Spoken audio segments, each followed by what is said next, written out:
bid dat hierdie woord regtig insig sal bring en dat ons dalk sekere dinge van onsself beter sal verstaan. Dit sluit aan by wat ek gedeel het hierdie laaste afgelope paar weke en ons gaan nog vir 'n ruk daaroor by dit stil staan en daaroor praat.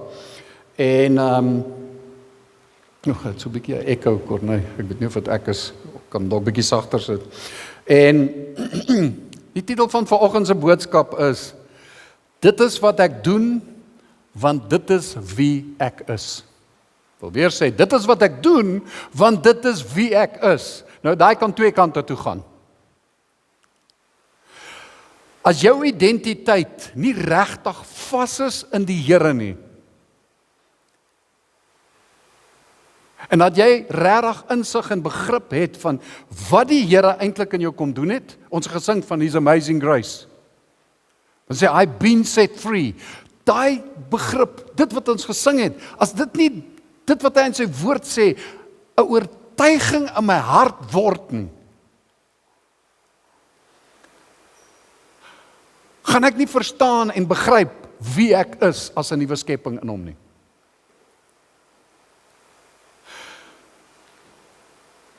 So, dit is wat ek doen, want dit is wie ek is.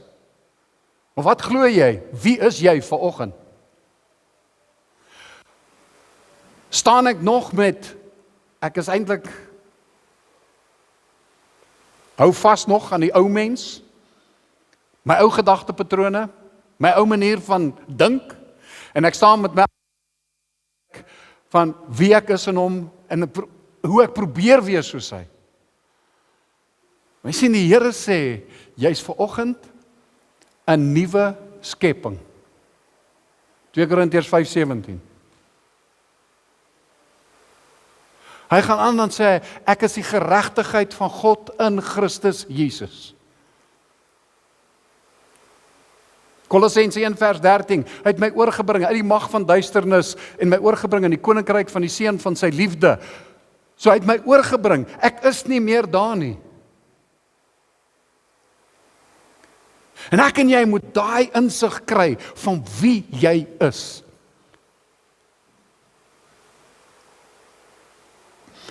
In 1 Petrus 1:15 sê hy, maar soos hy wat julle geroep het heilig is, moet julle ook in julle hele lewenswandel heilig word. Omdat daar geskrywe is, wees heilig, want ek is heilig, sê die Here. So ek moet in my hele lewenswandel heilig word.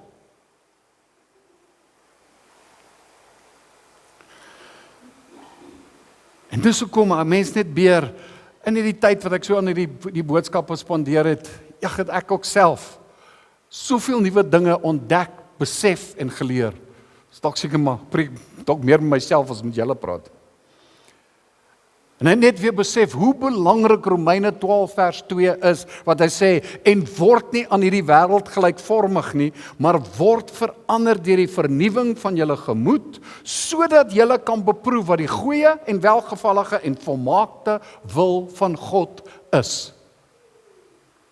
En hoe belangrik dit is, dat my en jou gedagtes moet transformeer.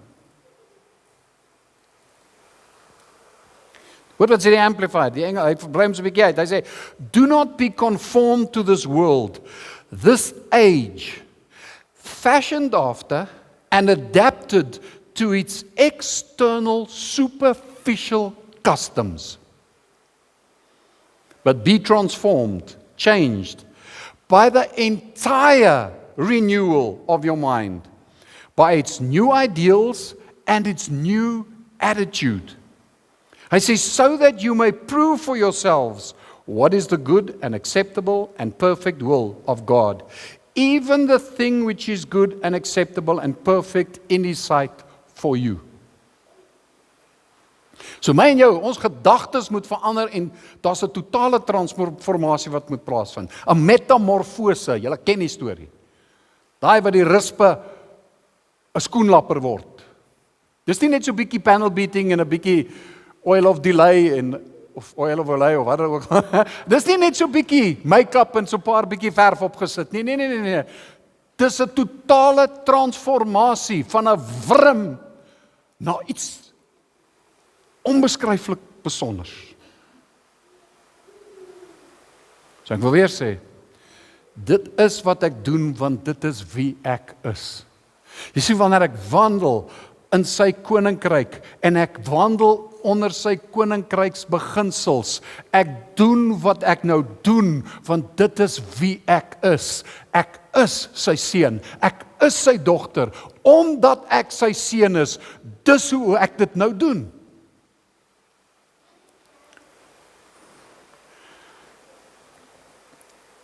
Nie net hierdie verklaring saam met my maak vanoggend. In Christus is ek 'n nuwe skepsel. Ag nee, hoorie, sê dit met 'n bietjie oortuiging. Ja, dit is almal sê dit so asof ek het hierdie eers al gehoor. Nee, sê dit nou bietjie met 'n oortuiging dat jy regtig glo wat jy sê. So, in Christus is ek 'n nuwe skepsel. Die Heilige Gees is in my. Ek het 'n nuwe identiteit. Ek is tot alles in staat. Deur Christus wat my die krag gee. Glo ek dit? Is jy oortuig daarvan?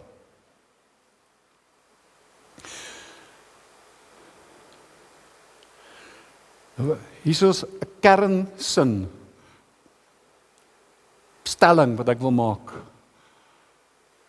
En ek bid dat die Here dit regtig tot ons insig sal kry in dit. Jesus didn't react to the devil. He responded to his Father. Wil dit weer sê. The devil did not react to the devil. He responded to his Father.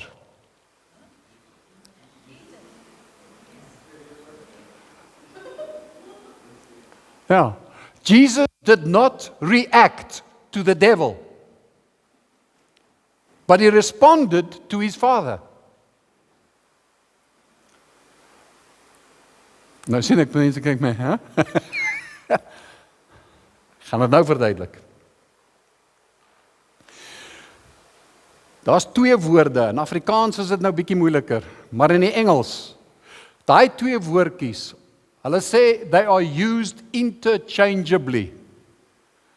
Ons gebruik hulle so wissel, wat's die woord? Wat's interchangeable? So, ons wissel die woorde, ons gebruik dit soos of dit dieselfde beteken. Daai twee goed beteken nie dieselfde en veral as jy kyk van 'n sielkundige oogpunt. Nou asseblief, moenie dadelik dink nee, wat weet, daar was 'n tyd in die kerk wat alles wat met sielkunde te doen het of sulke goeters te doen het ons uitgegooi om te sê dis 'n pot strooi. Maar mense soos wat die mediese wetenskap ontwikkel het en hulle besonderse goed in die mediese veld kan doen, het die Here die psigiese, die neurowetenskappe ook, wat geweldig baie ontdekkings gemaak is, dat ons kan verstaan en insig kry oor hoekom ons doen wat ons doen en hoe ons dit kan verander. Dit is belangrik. En hierdie twee woorde, in Engels praat hulle van reacting and responding. En they used interchangeably. Ons gebruik hulle ook. In Afrikaans praat ons van, hy het gereageer. Of, hy het 'n react, daar was 'n reaksie.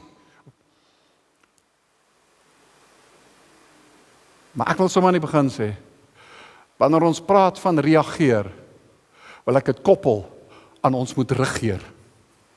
Julle gaan nou verstaan. Nou wat gebeur met 'n reaksie?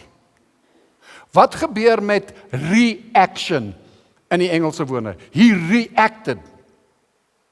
Nou reaction is jou onmiddellike outomatiese reaksie op 'n stimulus voordat jy kans gehad het om dit te bedink of te dink wat die nagevolge daarvan gaan wees.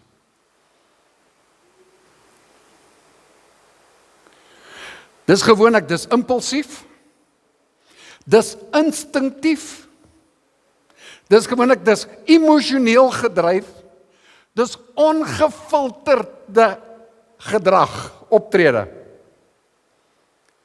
Dis daai ongefilterde, oombliklike uitbarsting, wanneer jy gekonfronteer word deur ietsie, of iets jou, kom ons sê dit in Engels, wanneer iets jou trigger. En dan gewoonlik saam met dit gaan, is jy aggressief, ouens skreeu, dis konfronterend, taalgebruik verander heeltemal, jy sê woorde wat jy gewoonlik nooit sou gesê het nie, of die ander kant van dit, saam met party mense, hulle skreeu nie en raak aggressief en word, hulle vries, hulle word stom, hulle swyg, hulle bly stil, hulle onttrek, hulle isoleer hulle self. Hulle probeer daai konflik, daai situasie met alles in hulle vermoë te vermy. Ander mense pak 'n tekkie uit en hulle hardloop, hulle vlug. En party mense val flou. Hy skrik so, hy pas uit. En al daai aksies, daai reaksies, kom uit jou oorlewingsstelsel, hulle praat van dit, kom uit jou reptielbrein. En die reptielbrein, jou oorlewingsstelsel gaan oor oorlewing. Daai reptielbrein, daai hele optrede, veg, vlug, vries, flauwval. Fight, flee, freeze. Fight.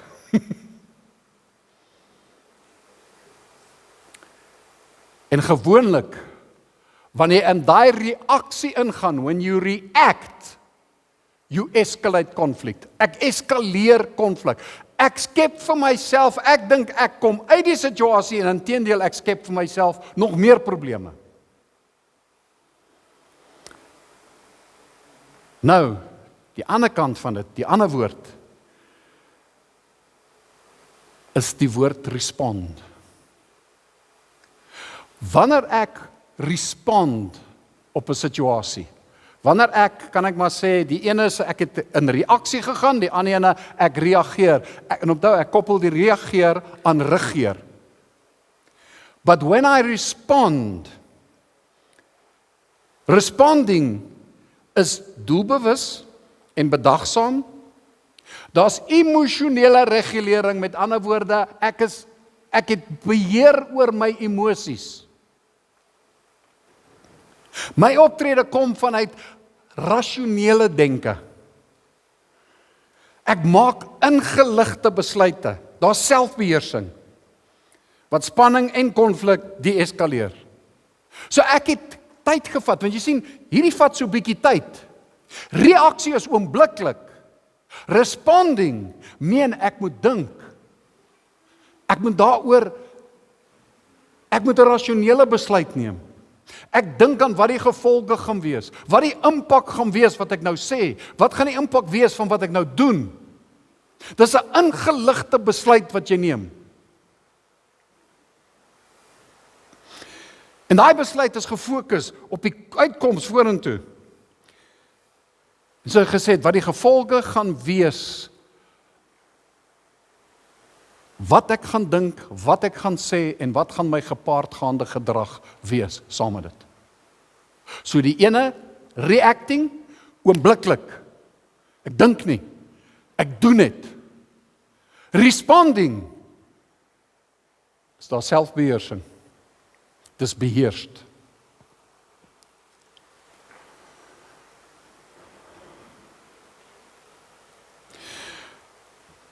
Nou partykeer, soms is dit nodig dat ek moet react. Want dit gaan oor oorlewing. As ek staan en iemand staan in die pad en ek's besig om oor die pad te loop en ek het nie mooi gekyk nie en daar kom 'n bus aan. En daai bus kom teen 'n stinkspoed, niemand skreeu, "Pas op!" En ek sien die bus en dan dink ek, respond. Ek wonder of daai ou my sien. Besef hierdie ou hoe vinnig hy ry. 'n rasionele besluit. Berekende besluit. Ek skat daai bus doen so 140. Ek dink hierso so 15 meter, woep woep.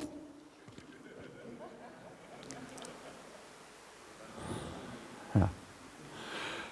Dan kom jy by die hemelpoort en sê, wat maak jy hier? Nee, daar was 'n bus en ek het respond op sy beweging. Nee. Jy sien, dis die oorlewingsinstink. Daar's tye wat jy moet skielik beweeg. Daai ou het nog nie eers klaar, die woorde het nog nie eers klaar geland van besop en jy sien die bus. As jy weer sien, dan staan jy op die sypaadjie. En die bus kom by jou verby. Jy sien, die Here het dit ingebou, want jy het dit nodig om te oorleef.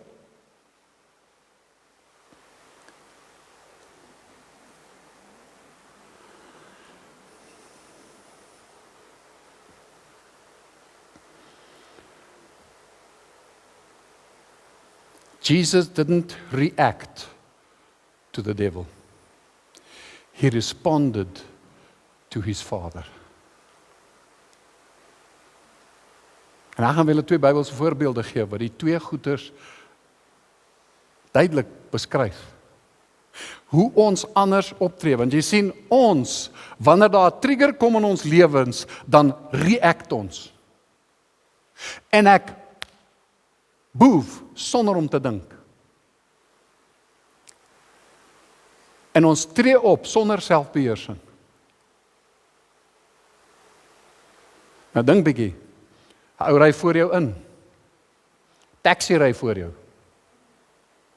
Iemand ry voor jou op die selfoon. Hoe tree jy op? Reaktief? Reactive? Of net daar noem. Dit is nou nie deel van die lesing. Daar's 'n ding wat hulle noem fundamental attribution error in die sielkunde. Fundamental attribution error. Ek weet nie wat dit is in Afrikaans nie. Nou wat fundamental attribution error, Dion, as ek dit verkeerd sê, help my, hy is my sielkundige woordeboek. Of my sielkundige encyclopedia. Maar fundamental attribution error is, as iemand laat kom, dan is my viewpoint, my denke van daai persoon is, jy's lui, jy's onbeplant, en jy's net, weet wat, onverantwoordelik. Of jy ry op die pad, en iemand ry voor jou in, hulle jaag, hulle probeer die verkeer, en hulle ry al so onverskillig, en dan dink jy, weet wat, regtig, dis idioties daai, hy seker weer op sy selfoon of ietsie, maar hy's onverantwoordelik, hy stel almal se lewens in gevaar. Maar wanneer jy laat is, dan was daar omstandighede, oor hoekom jy laat is.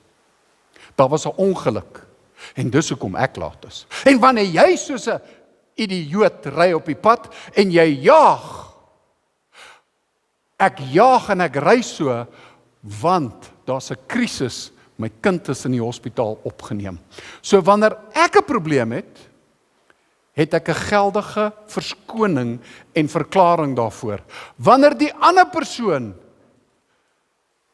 fouteer, dan dink ek dadelik, dis 'n karakter of 'n gedragsprobleem in daai persoon.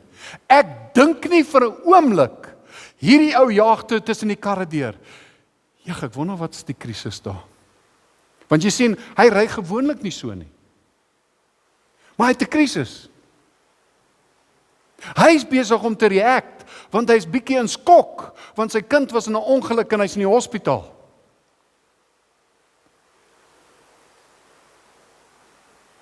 Are you reacting or responding? Terwyl ek 'n voorbeeld gebruik, want as jy respond, gaan ek nie net my radkas strip en emosioneel raak en sommer net impulsief optree nie. Ek gaan daai impuls beheer en vra, Here, wat's daai ou? Wat gaan aan? Die Heilige Gees, dit raak net vir jou. Bid vir hom. Bid vir hom. Ons groot krisis in sy lewe. I'm not reacting to the situation. I'm responding to the situation. Hoor julle wat ek probeer sê? Nou, 2 voorbeelde. En ek gaan vanaf deur gaan, ek gaan nie te veel tyd aan dit spandeer, maar Matteus 26 vers 51. Hulle kom van die berg af waar hulle gebid het, waar Jesus se sweet in bloed verander het, en nou is hulle op pad, en Jesus weet, hulle is op pad om hom nou gevange te neem. En hier kom Judas aan, wat hom verraai het, met al die ouens, hulle kom met stokke en swaarde en goeters, want hulle wil nou Jesus gevange neem.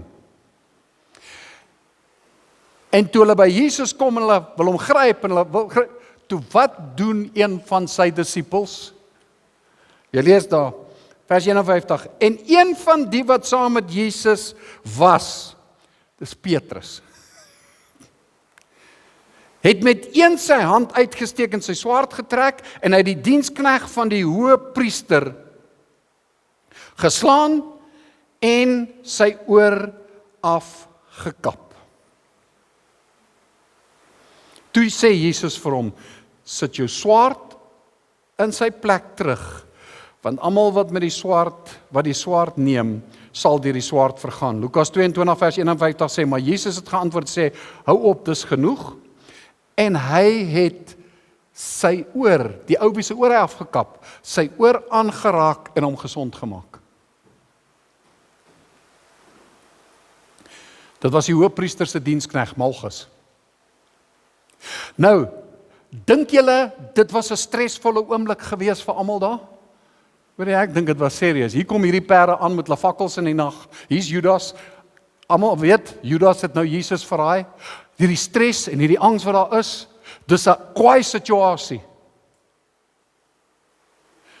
Petrus, wat het hy gedoen? Het hy gereact of het hy gerespond? Hy het gereact. Hier's moeilikheid. Sorted. Maar wat Petrus nie besef nie, toe hy daai diensknegt Malchus se oor afkap, toe's daai ou se roeping gone. Hy is besig om te leer om 'n rabbi te word. Nou het hy hulle gestremdheid. Hy kan nie meer 'n rabbi word nie. Jesus het nie react nie. Die ander disippels pak 'n tekkie uit en hulle hardloop. Wat het Jesus gedoen? He didn't react to the situation. He didn't react to the devils. He responded to his Father. Hy vat die oor en hy genees daai ou. En hy gaan saam met hulle.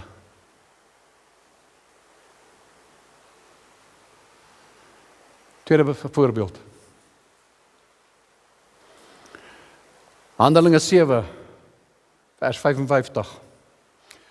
Maar eintlik moet jy dit gaan lees hier van Handelinge 6, vers 8 af.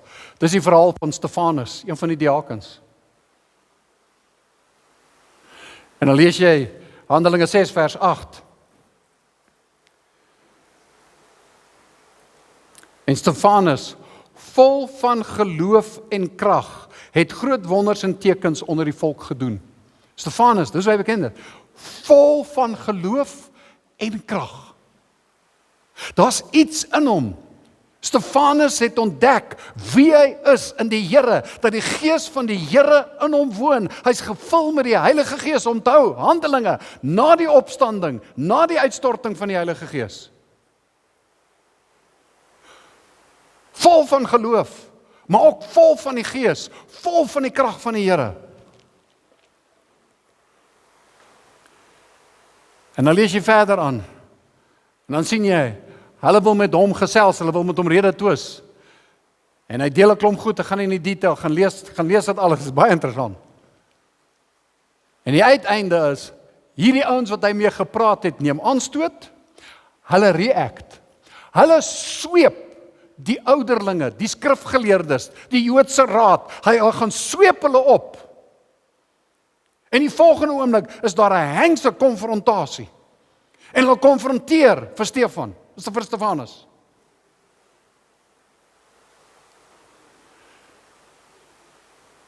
En is warm, dis 'n groot gesprek. En hulle gryp hom. En hulle gaan met hom uit die stad uit. En hulle sê hulle wil hom doodmaak. En die volgende oomblik gryp hulle hom, hulle gooi hom daar neer, hulle vat hulle baadjies en hulle gooi hulle baadjies voor Saulus neer. Dis Paulus voordat hy Saulus, dit was Paulus voordat hy was toe Saulus voordat hy Paulus geword het. Dankie, Koiter. Saulus het toe nog nie die Here ontmoet nie. Hy organise hierdie ding. En hierdie man tel klippe op. Dink jy dis 'n bietjie 'n situasie vir Stefanus? Hierdie ouens dreig nie met klippe nie. As hulle klippe opgetel het, gaan hulle jou gooi met klippe.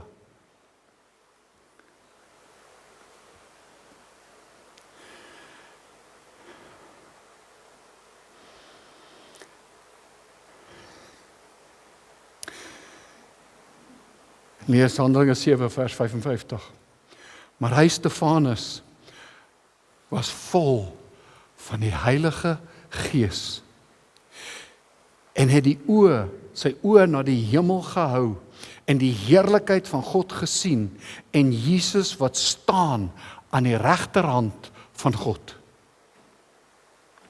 En hy het gesê, kyk, ek sien die hele hemele geopend en die seun van die mens aan die regterhand van God staan, maar hulle het met 'n groot stem geskreeu en hulle ore toegestop en soos een man op hom aangestorm. Hier kan jy nou, hier storm hierdie ouens. Die impuls, die gewone reaksie is om impulsief, om oombliklik, dit gaan oor my lewe te beskerm.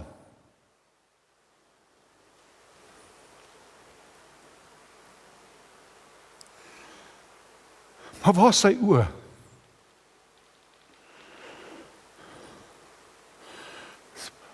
Woontoe.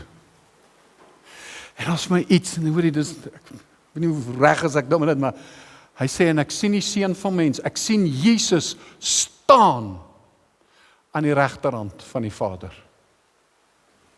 Jy lees op ander plekke, en hy sit aan die regterhand van God sy Vader.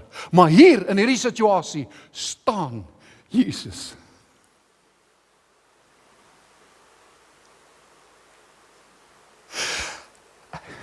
Ek dink daar is so 'n beroering in die hemele.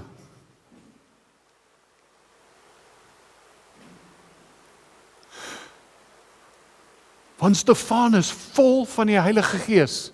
Hy react nie. Hy respond.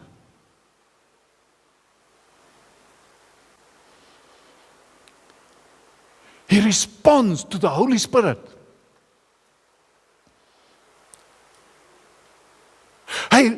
Hy's nie reaktief nie. Hy reageer vanuit 'n posisie van hy regeer. Hy regeer oor homself, hy regeer oor sy emosies. Hy regeer oor sy keuses.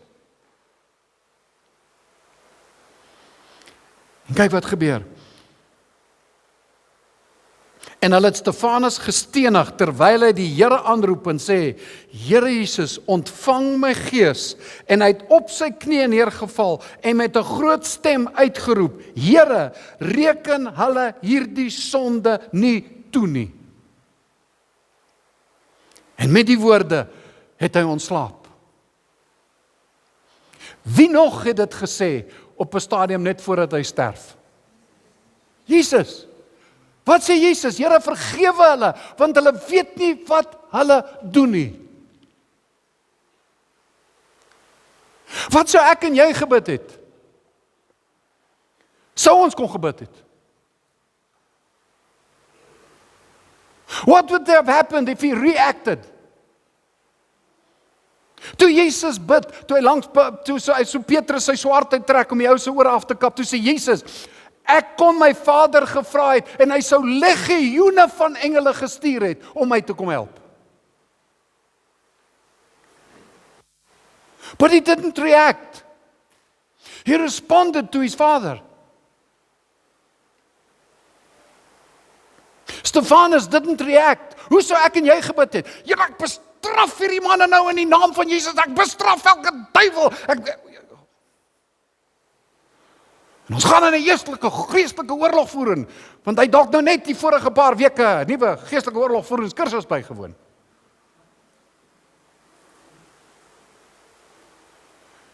But he responded. Hy word die eerste martelaar wat sterf. Jesus staan. Dank sy Vader. Stefanus se dood praat dink ek harder as wat sy lewe gepraat het. Jy sien, Stefanus het gesê, om te sterwe is wins, om te lewe is Christus. Al kos dit my, I surrender to him.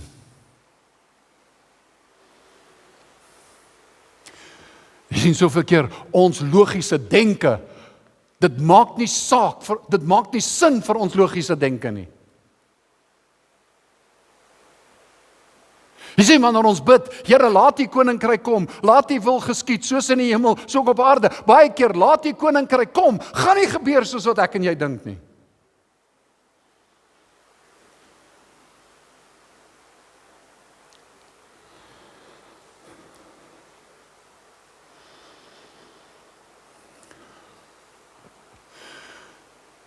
He didn't react, he responded. En as jy moet dink vandag, die gemors wat ek en jy al beland het en veroorsaak het, because we reacted. En jy sien, in baie van jou reactions, baie van die reaksies wat jy het, daai reaksie kom uit jou onderbewuste. 95% van jou gedrag word bepaal vanuit jou onderbewuste. En in jou onderbewuste lê, dit wat ons laasweek oor gepraat het. Hoeveel innerlike geloftes, inner vows het jy nie al gemaak nie? Wat 'n trauma as jy nie al deur? Wat 'n goed het jy nie beleef en daai goeders is onverwerk en dit lê nog in jou onderbewuste. En nou trek op vanuit daai verwysingsraamwerk.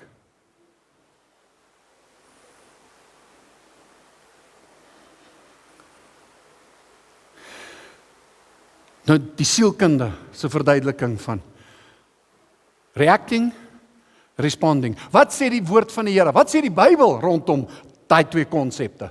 Want jy sien, dis skriftuurlik ook. Onthou, die Here het my en jou geskape. Hy het ons brein geskape om op 'n sekere manier te funksioneer. En ons wetenskap verstaan nou nog nie alles van die brein nie. Maar die Here verstaan dit.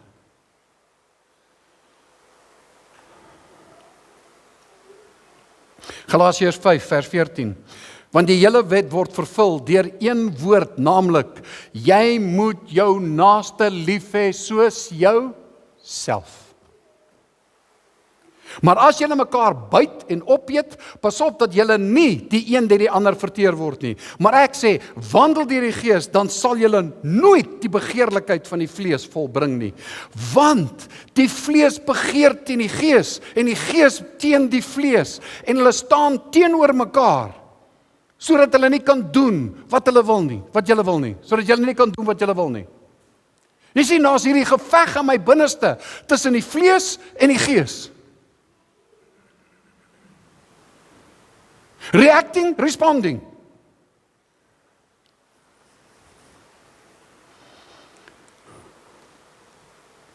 Vers 18. Maar as julle deur die Gees gelei word, dan is julle nie onder die wet nie, en die werke van die vlees is geopenbaar. Nou, wat is die werke van die vlees? Dis 'n lang lys. Hy sê daar's naamlik oorspel, hoerery, onreinheid, ongebondenheid, afgodery, towery, vyandskap, twis, jaloersheid, toornigheid, naaiwer, tweedrag, partyskap, afguns, moord, dronkenskap, brassery en dergelike dinge. Waarvan ek julle vooraf sê, soos ek al vroeër gesê het, dat die wat sulke dinge doen, die koninkryk van God nie sal beerwe nie.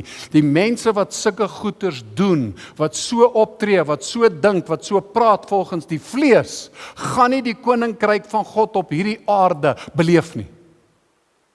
Jy gaan nie die volheid beleef van dit wat Christus vir jou het nie. Onthou, ons het vroeër gepraat, Paulus het gepraat oor 3 soorte Christene, sarkikos, psychikos, pneumatikos Christene. Psychikos Christene is mense wat die Here dien, maar hulle word deur die vlees gelei.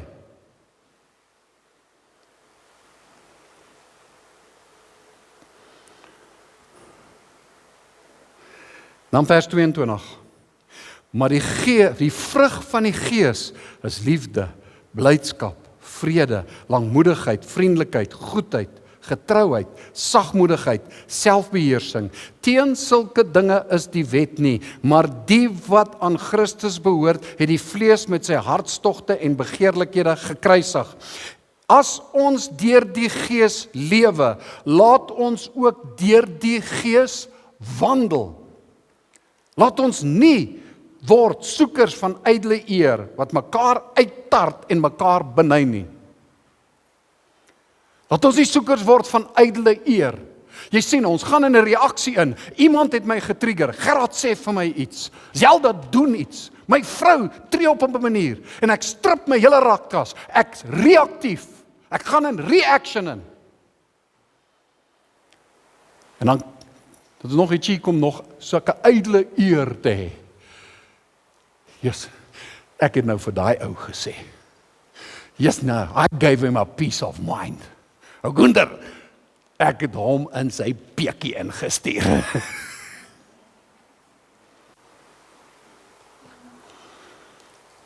Jy was reaktief. En jy sien, gaan ek deur die vlees gelei word, of gaan ek deur die Gees gelei word? En nou, die laaste stuk wat ek gaan deel. Jy sien, as hierdie goed klink, dan dink jy, ag Here, wat 'n kans het ek om dit te maak? Hoe gaan ek hierdie goed reg kry? Hoeveel keer, en wie van julle, ek gaan nie vra jy met 'n hand opsteek, wie van julle sukkel met selfbeheersing? Hier is 'n paar.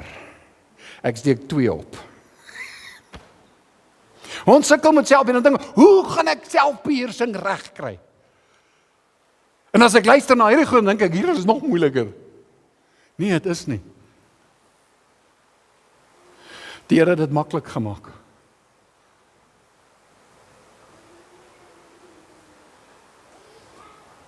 Want hy sê as ons soos selfs kindertjies kan hierdie goed reg kry en verstaan.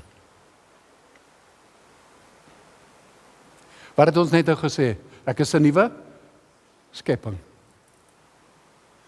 Ek het 'n nuwe identiteit. Wat nog het ek gesê? Ek het die Gees in my. En ek is tot sommige dinge in staat. Nee, ek is tot alles in staat. Alles wat die Here sê, gaan ek kan doen, want dit is nie in my krag nie. Hy gee vir my die krag. Hy help my.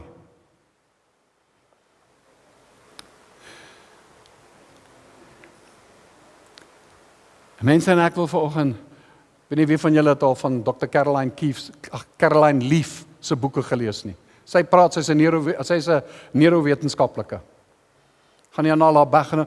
Hierdie is 'n ding wat sy gedeel het. So ek gaan hom deel, ek gaan dalk van die tegniese goeders uitlos, maar vir die ouens wat, of dalk sal ek dit deel, die wat die tegniese goed soek, hierso is dit. Ek het dit nou vertaal, sy het dit in Engels gepraat. Maar mense, hier's 'n sleutel. Die Here het iets in my en jou ingebou, in my brein. Hy het my brein geskape, dat dit so geposisioneer sal wees, dat ek kan selfbeheersing neem. Dis moontlik.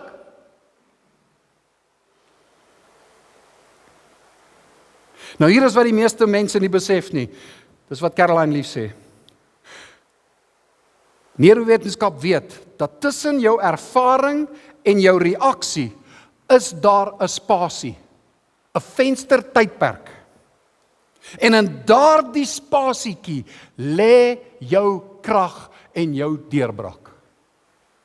So tussen jou ervaring, tussen dit wat jou trigger, en jou reaksie. Tussen daai twee is daar 'n spasie.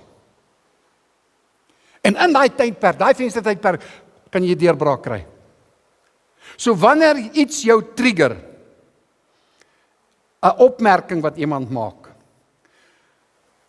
'n teksboodskap of 'n WhatsApp wat jy kry, 'n gedagte wat opkom, 'n taxi wat voor jou inry, dan wil jou beperkte bewuste denke onmiddellik reageer en dit veroorsaak wat hulle noem, ek het dit nou vertaal gekry, 'n berekeningsreaksie.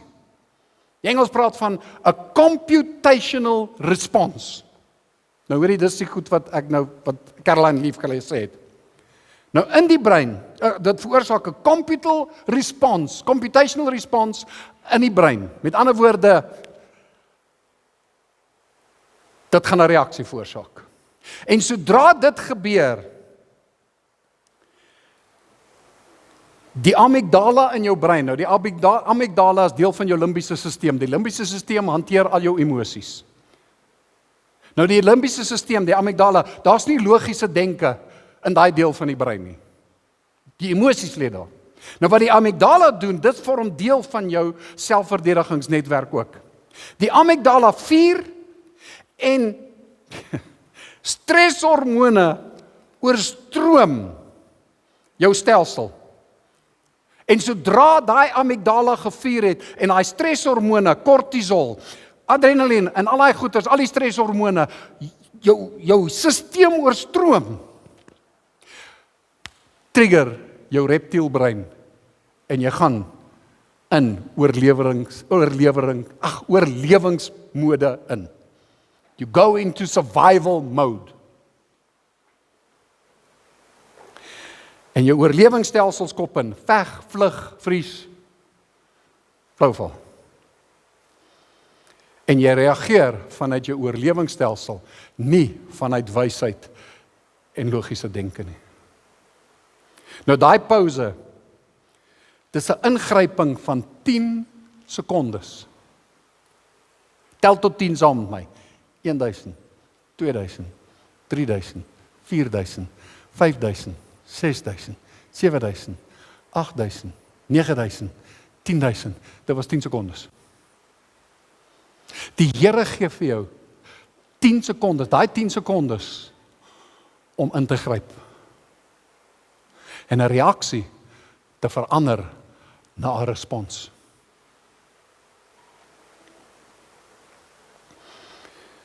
Want jy sien, jy het geopereer uit jou onderbewuste. Jou logiese denke het agter geraak. Die twee is geskei van mekaar. Nou wat gebeur is in daai 10 sekondes? In die 10 sekondes verbind weer jou met jou wyse, onbeperkte en onderbewuste deel van jou gedagtes en wat gesonde breingolwe in jou prefrontale korteks aktiveer. Wanneer dit gebeur, skop rasionele denke, emosionele regulering en ingelekte keuses in werking. Dit neem dus net sekondes om van reaktief na doelbewus, van instinktief na berekend te skuif. Die Engels sê, to move from reactive to responsive, from robotic to intentional. Sorry, dit was nou 'n hele backvol, maar vir die ouens wat tegnies is, daar het julle nou die tegniese deel daarvan. Daai 10 sekondes maak dat my brein kan begin te recalibrate. Dat ek dit reg doen.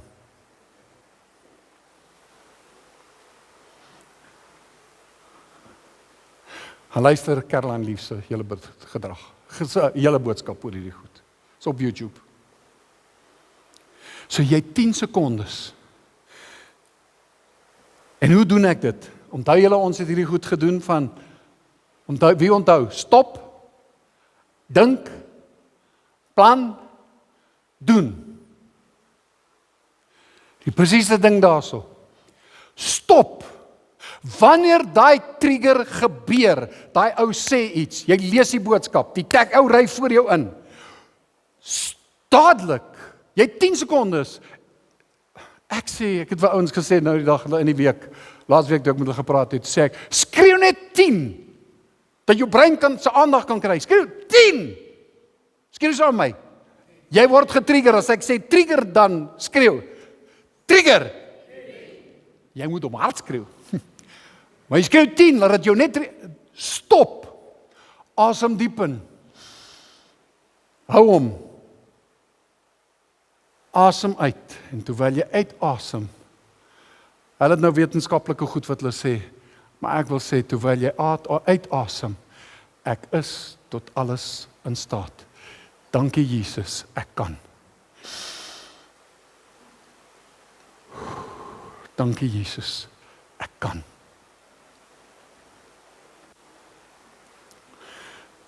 Wat hulle doen is, hulle sê, tel tot 10, vra jouself in daai 10 sekondes. Omdat jy die ou mense het altyd gesê, as jy wil kwaad word, tel tot 10 my kind.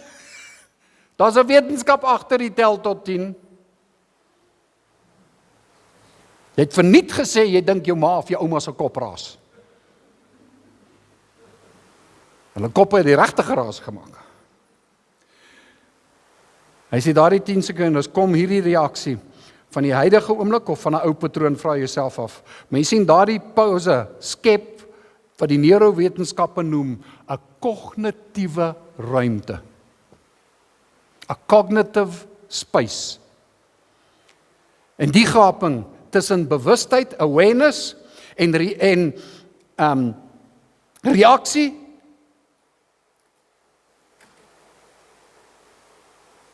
is die gaping wat jy anders kan kies. Die Here het vir ons geleentheid gegee. Hy skep dit vir ons in ons brein. Jy kan anders kies. En ek wil afsluit met dit. Ons gaan volgende week weer praat oor die praktiese deel. Wanneer iets jou trigger, en jy trek daai asem diep in, en jy is in daai kognitiewe ruimte, dat jy daar sal sien, en ek besef maar, Here, dis daar wat ek kan sê, Heilige Gees, kom lei my. Dis daar wat ek die Heilige Gees geleentheid gee om te heers. Dis daar wat ek kan respond, en ek kan daar selfbeheersing neem. Maar ek en jy moet dit oefen. Want jy sien, dit is makliker om te react, want dis my ou slegte gedragspatroon en my my ou gewoonte van dink. Dis baie makliker om net te reageer. Dis baie makliker om te skreeu en te vloek op daai ou, en dan word jy doofstom ook, want jy die ouens gooi, baie praat, hande taal. Dis baie makliker, want dit het my gedragspatroon geword. Ek maak so, want dis wie ek is, 'n vleeslike Christen.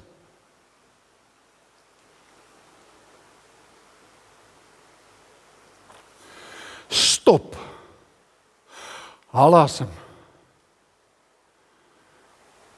Dink. Beplan. En doen dit. Efesiërs 5 vers 18 sê, moenie dronk word van wyn nie, daarin losbandigheid, maar word met die Gees vervul. Jy sien, hy gebruik hierdie twee konteks en dan sê, moenie dronk word van wyn nie. Hoekom? Het jy al gesien 'n ou wat getrek is, wat gedrink is, want regtig, hy's impulsief in alles wat hy doen, want hy dink nou, ek kan nie dink wat hy doen nie. Hulle taalgebruik verander, hulle stemtoon verander, hulle gedrag verander, hulle is onbeheerst, hulle het dit totaal verloor. Hy sê, maar word met die Gees vervul.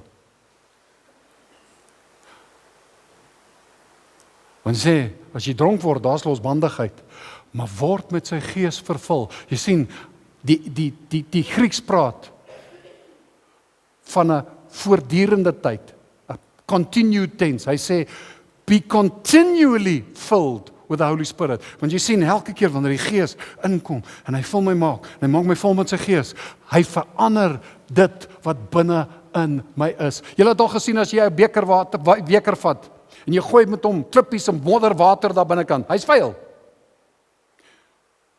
So as ek dit uitgooi, wat gaan uit? Vuil water. Hoe kry jy dit skoon? Jy hou dit onder 'n kraan wat loop en die kraan spoel hom. En die kraan loop en hy spoel hom en hy spoel hom en hy spoel hom en hy spoel hom. En weet wat, naderhand, daar's geen modder nie. Daar's klippies daar, maar daar's geen modder nie. Die trauma, die pyn en die seer van die verlede is die klippies wat daar lê, maar daai klippies het nie meer 'n impak op my nie. Die emosionele baggage wat aan dit gekoppel is, hy vul my met die Gees, word vervul met die Gees, en soos die Gees inkom, hy was my skoon, hy maak my skoon, ek kan nou daai klippie uithaal, ek kan praat oor hom, want daar's nie emosionele goeders aan dit gekoppel nie. Ek is vrygemaak. En ons gaan volgende week meer in die prakties ingaan.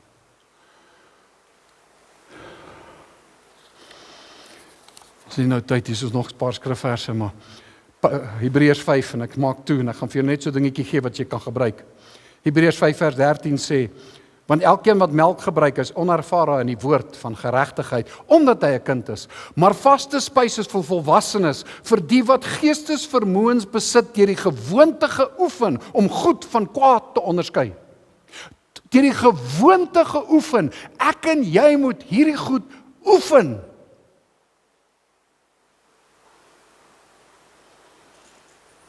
Daar's tye wat ek en jy moet gaan sit, as ek by die huis kom, in die aand of in die oggend, as ek stilte, reflekteer oor die dinge wat jy gedoen het, gesê het die vorige dag. Hier is so 'n tabelletjie, en dis die laaste ding wat ek vir julle deel. Hoorie, dis net so 'n riglyn. Jy moet 'n tabel uitwerk vir jouself. Maar weet jy wat? Al wat jy moet doen is, vat iets om jou te help om te reflekteer en te gaan kyk. Stap 1. Wat het gebeur? Wat is die situasie? Stap 2. Wat was my reaksie? My reaction? My vleeslike reaksie? So wat was my reaksie gewees? Skryf neer hoe jy reageer het. Wat het jy gedoen? Hoe het jy opgetree? Wat is die woorde wat jy gebruik het? Derde ene. Wat was die impak van jou optrede?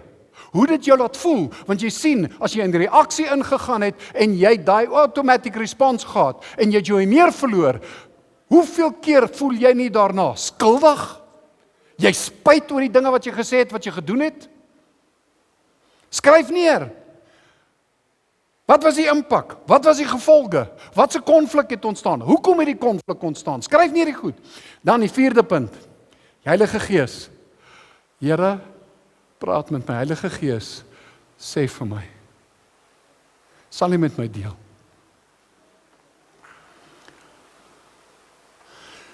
En terwyl die Heilige Gees met jou praat, reageer, my respons, hoe gaan ek reageer? Wat, Heilige Gees, wat kan ek anders doen volgende keer? Hoe gaan ek anders volgende keer optree? Heilige Gees, help my, want jy sien, dis wat die Here gesê het. Jesus sê, ek stuur vir julle 'n helper, die Heilige Gees. Hy gaan jou help, hy gaan jou leer, hy gaan jou herinner aan alles wat ek vir jou gesê het. Hoe kan ek anders doen? En as jy die plan het van volgende keer, en wie wat, as die taxi voor jou inry, stop, skreeu, 10, stop. Asem in, asem uit. En dit begin gebeur, want ek oefen dit. Die Heilige Gees sê, seën hom. Bless him, seën jou vyande. Ek sê my hand uit, Here, ek seën hom. Jy verander iets in die atmosfeer. Want ons worstelstryd is nie teen vlees en bloed nie, maar is kragtig deur God om vestings neer te werp. Elke keer wat ek my meer verloor in my radkas strip en ek skreeu en vloek op daai ou en te kere gaan, ek's besig om daai vesting wat in die gees heers te versterk. Maar ek breek daai vesting wanneer ek sê, Here, ek seën hom. Want wanneer ek iemand seën, sê ek, mag jy jou knie buig voor God, mag jy voorspoedig wees en mag jy gelukkig wees. Mag jy jou knie buig. Verander die atmosfeer. I'm not reacting, I'm responding. So dis nommer 5, oefen dit. Sien jouself, sit daar waar jy stilte tyd hou. Sien, hy ry voor my in. Ek skreeu 10, ek asem in, ek hou dit, ek asem uit. Ek kan, deur die Here kan ek. Heilige Gees, gee my U plan. Seën hom. Ek oefen, ek sien hoe seën ek hom. Nie bestraf hom nie, seën hom. En dan laastens, bid. Here, ek bely. Here, so jammer ek het gister misgevat. Here, jammer waar ek die Heilige Gees bedroef het, Efesiërs 4. Here, dankie, U woon in my, U is met my. Here, dankie, U leer my, U herinner my aan alles wat U gesê het. Dankie, toe die Heilige Gees oor my gekom het, het ek krag ontvang om 'n getuie van U te wees. Here, dankie dat U sê in die woord, as ek wysheid vra, U sal vir my woord gee. Want jy sien, wanneer jy vir die Here dankie sê, is jy besig om iets in jou brein ook te verander. En dan, Here, gee my die krag, help my, dat ek reg sal optree, dat ek sal optree soos die kind. Want jy sien, dan, want ek doen dit, want dis wie ek is, sy kind. En daar was dit, Vader. Ek bid dat U hierdie naprediker van hierdie woord sal wees. Ek bid, Here, dat U hierdie woord in ons binneste sal vasmaak. En ek bid, Heilige Gees, dat U ons sal herinner, dat as daar weer iets is wat ons trigger, dat ons hierdie woorde sal hoor, wat sy uitskreeu, 10, stop, asem in, en Heilige Gees, dat ons sal regeer, dat U ons sal help om te regeer, oor ons gedagtes, oor ons optredes. Ek bid dat U ons sal help, om te respond, te reageer op U stem, U leiding, U wysheid. Dat my optrede 'n uiterlike manifestasie sal wees van die Gees wat in my woon. Help my, dat ek nie sal react nie, but I will respond to the guidance and the voice of the Holy Spirit. En ek wil kom vanoggend, ek kom teen elke gedagte, wil elke gedagte gevange neem, wil elke vesting breek in Jesus naam. Breek vanoggend gewoonte patrone wat in ons brein gevorm het. Ek breek vanoggend neuronbane wat gevorm het wat vanuit die vlees wat vleeslik is. En Here, dankie, U skep nuwe neuronbane in ons brein. Ek neem gedagtes gevange en ons maak dit gehoorsaam aan Christus. Dankie dat U ons lei en ons leer. En ek bid dit in Jesus naam. Amen. En amen.